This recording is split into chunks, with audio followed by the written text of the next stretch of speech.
שטח. קחו לדוגמה עסקה אחרונה בנושא של משכנתא לאיחוד הלוואות, ותראו איך זה הגיע לידי ביצוי. כל הדברים שאמרנו מקודם, קשרים, יכולות, בניית תוכנית מה שנקרא מותאמת אישית. שימו לב, ללקוח היו החזרים של 20,000 שקלים בחודש, הלוואות מפוזרות.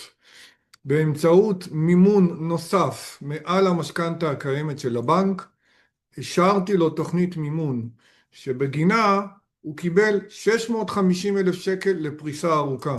שימו לב לאן ירד ההחזר.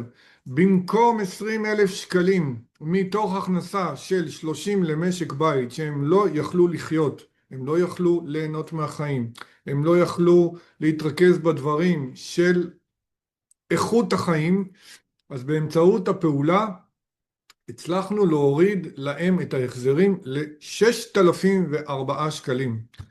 אז חברים, מי שיש לו פיזור הלוואות, מי שמתקשה עם התשלומים הקיימים, אני מראה לכם פה דוגמה אחת לתוצאה אחרונה מהשטח.